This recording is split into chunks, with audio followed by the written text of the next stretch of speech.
Hi there guys, I'm Nikhil from GreedyTech, and in this video I'll be showing you the most important tips and tricks for your iQOO Z3 5G. By the way, I'll also be posting a dedicated video for the best features where I'll be talking about all the features offered by this phone, so definitely check out that video as well. Link will be in the description.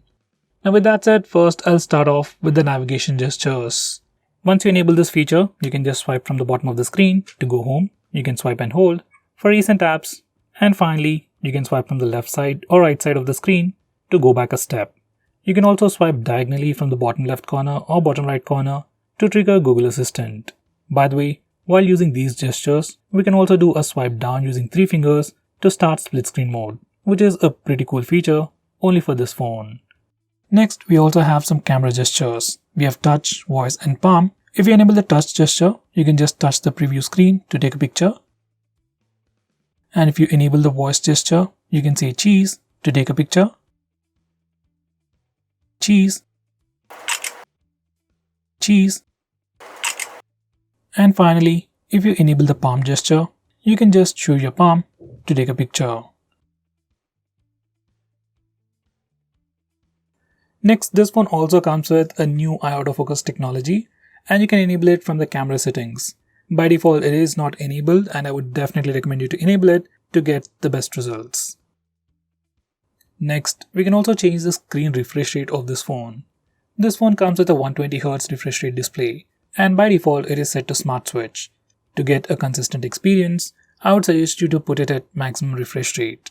If you're someone who reads a lot on your phone, say it's web pages or ebooks, then I would recommend you to keep it at Smart Switch for better battery life. Next, we have a new home screen gesture. By default, when you do a swipe down gesture on the home screen, it always takes you to the global search. But from the home screen settings, we can change it to pull down the notification bar. Once you enable this feature, do a swipe down gesture on the home screen to pull down the notification bar. Next, we have some pretty cool features related to gaming, bundled together in Ultra Game mode. You can access it from settings or the notification toggles, and once you open it up, you can customize a lot of these settings. You have the regular stuff like where you can block calls, notifications, fix brightness levels, and some premium features like 4D game vibration, where the phone vibrates every time you shoot or get shot in games like PUBG. As of now, only few games support this feature.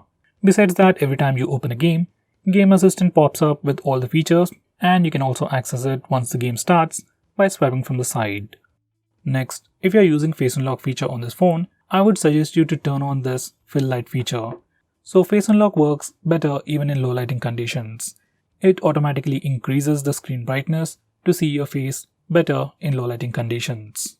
While you're at it, you can also disable this toggle that says stay on lock screen, so you can directly unlock the phone using Face Unlock feature. Normally, you have to swipe on the lock screen to unlock the phone, even if you are using Face Unlock feature. Next, we also have a dedicated dark mode on this phone. You can enable it directly from the toggles or from the settings. Once you enable the dark mode, it changes the entire theme of the phone. All system UI elements change to the dark mode. Some system applications like the phone dialer SMS application also change to the dark mode.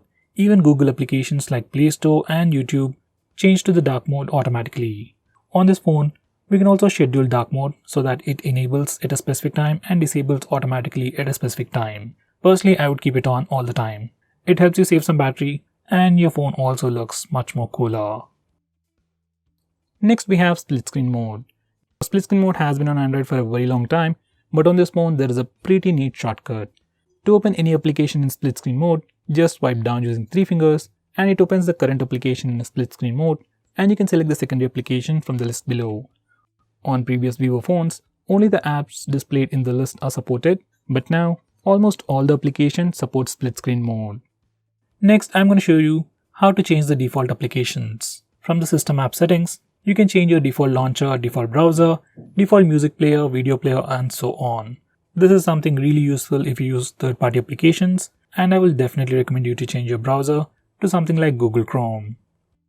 Next, we have flashlight notifications, and once you enable this feature, every time you get a call or a message, your phone's flashlight blinks. It's a pretty cool feature. Next, we have a pretty unique feature on this phone called Smart Click, which will allow you to perform a quick action. These are the settings. You can perform multiple tasks, but personally I use it to turn on and turn off flash. So here's a quick preview. When the phone is locked and the display is off, you can press and hold the volume down button to turn on the flash. To turn off the flash, you can either press the power button or just press and hold the volume down button. This is one of my favorite features on this phone. Next, I'm going to show you how to take a screenshot on this phone. Like on any other Android phone, you can press the volume down and power button both at the same time to take a screenshot. And it works anywhere, every time. If that's a bit hard for you, we also have the 3-finger screenshot gesture. It's enabled by default, so all you need to do is just swipe up using 3 fingers to take a screenshot. And once again, even this gesture works everywhere without any hiccups. Next, I'm going to show you how to take a long screenshot.